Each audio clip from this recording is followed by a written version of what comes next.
આજના 7 મુખ્ય સમાચાર ઉપર એક નજર, જેનો વિષય છે પગાર વધારો. ગુજરાતના કરાર આધારિત કર્મચારીઓનો પગાર વધારો મુદ્દો ફરી ચર્ચામાં જોવા મળી રહ્યો છે.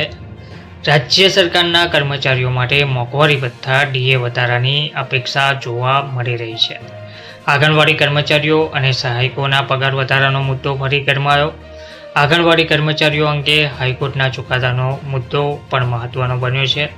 આંગણવાડી બહેનોને સરકારી કર્મચારીનો દરજ્જો આપવાની માંગ જોવા મળી રહી છે.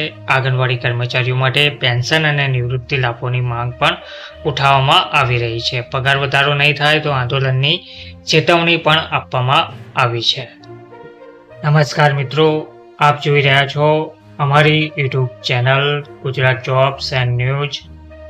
કર્મચારી અને આંગણવાડીને લગતા આજના વિશેષ સમાચાર. આજના વિડીયોમાં આપણે જોઈએ પગાર વધારો અને આંગણવાડી કર્મચારીઓ સંબંધિત આજના મહત્વપૂર્ણ અપડેટ. તો ગુજરાતના કરાર આધારિત કર્મચારીઓનો પગાર વધારો મુદ્દો ફરી ચર્ચામાં જોવા મળ્યો છે.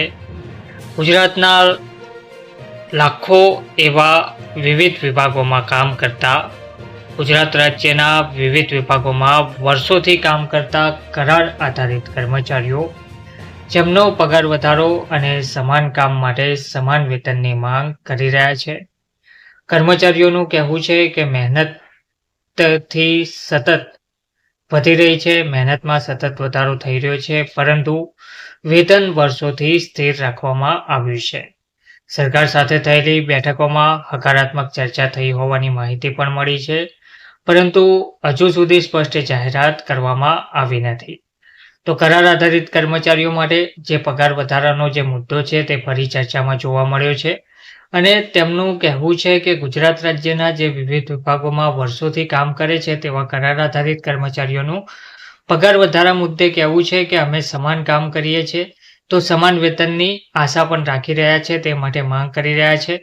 અને કર્મચારીઓનું કહેવું તે પણ છે કે તે લોકોની મહેનત વધી ગઈ છે, સતત મહેનતમાં વધારો થયો છે, પરંતુ વેતન વર્ષોથી સ્થિર જોવા મળી રહ્યું છે. તો સરકાર સાથે થયેલી બેઠકોમાં સરકારે પણ હકારાત્મક ચર્ચા કરી દીધી હોવાની માહિતી સામે આવી છે, પરંતુ હજુ સુધી સ્પષ્ટ જાહેરાત કરવામાં ન આવતા ગુજરાતના કરાર આધારિત કર્મચારીઓ ફરીથી રોષે ભરાયા છે. બીજું છે રાજ્ય સરકારના જે કર્મચારીઓ છે તેમના મોંઘવારી ભથ્થા ડીએમાં વધારાની અપેક્ષા જોવા મળી રહી છે. રાજ્ય સરકારના કર્મચારીઓ અને પેન્શન ધારકોમાં મોંઘવારી ભથ્થામાં વધારાની આશા છે. કેન્દ્ર સરકારના નિર્ણય બાદ રાજ્ય સરકાર પણ ડીએમાં વધારો જાહેર કરશે તેવી શક્યતા વ્યક્ત કરવામાં આવી રહી છે. જો વધારો થાય તો લાખો કર્મચારીઓને તેનો સીધો લાભ જોવા મળશે, તે સ્પષ્ટ છે. તે સિવાય જે બીજા આંગણવાડી કર્મચારીઓને લગતા પગાર વધારાના મુદ્દે મહત્વના સમાચાર આવી રહ્યા છે તેના પર એક નજર કરીએ તો આંગણવાડી કર્મચારીઓ અને સહાયકોના પગાર વધારાનો મુદ્દો ફરી ગરમાયો છે.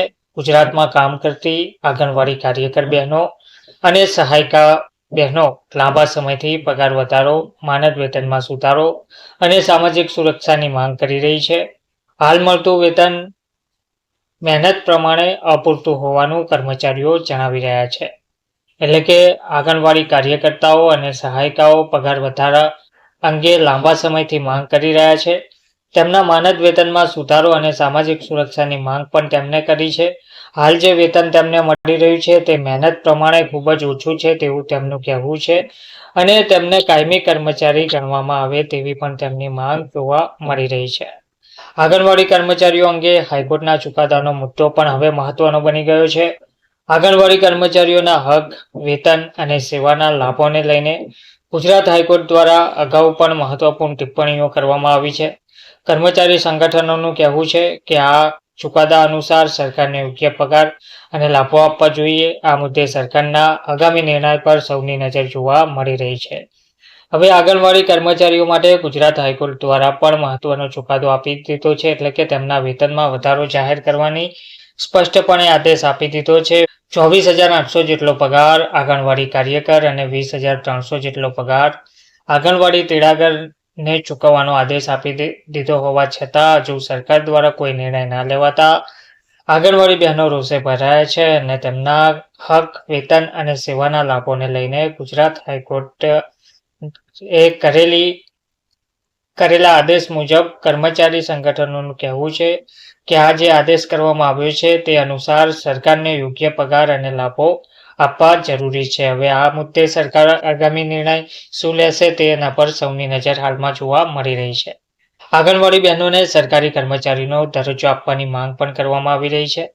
આંગણવાડી કાર્યકરો વર્ષોથી બાળકોના પોષણ, આરોગ્ય અને શિક્ષણ માટે મહત્વની ભૂમિકા ભજવી રહ્યા છે, છતાં પણ તેમને હજુ સુધી સંપૂર્ણ સરકારી કર્મચારી તરીકેનો દરજ્જો મળ્યો નથી કે તેની શરૂઆત પણ કરવામાં આવી નથી. સંગઠનો દ્વારા પણ આ મુદ્દે સતત રજૂઆત કરવામાં આવી રહી છે, પરંતુ હવે સરકાર શું નિર્ણય લેશે તેના પર નજર જોવા મળી રહી છે.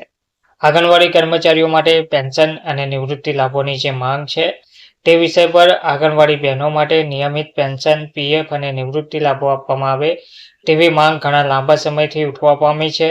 હાલમાં મળતી સહાય અપૂરતી હોવાના કારણે વૃદ્ધાવસ્થામાં મુશ્કેલી પડે છે તેવી ફરિયાદ પણ આંગણવાડી બહેનો દ્વારા કરવામાં આવી રહી છે. હવે જોવાનું રહેશે કે આ અંગે સરકાર ક્યારે અને શું નિર્ણય લેશે. પગાર વધારો નહીં થાય તો આંદોલનની પણ ચેતવણી આંગણવાડી બહેનો દ્વારા આપવામાં આવી છે.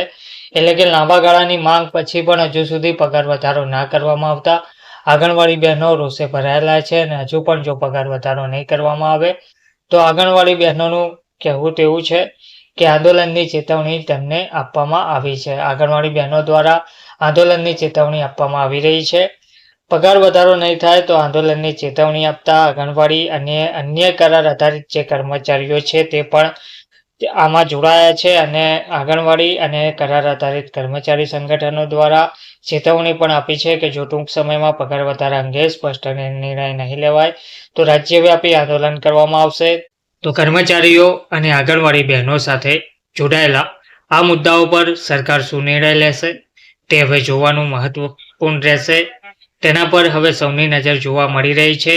તો આવા જ સરકારી કર્મચારીઓને લગતા ન્યૂઝ અને પગાર વધારાને લગતા ન્યૂઝ સાથે ફરી મળીશું. આપ જોડાયેલા રહેજો અમારી ચેનલ ગુજરાત જોબ્સ એન્ડ ન્યૂઝમાં. ધન્યવાદ.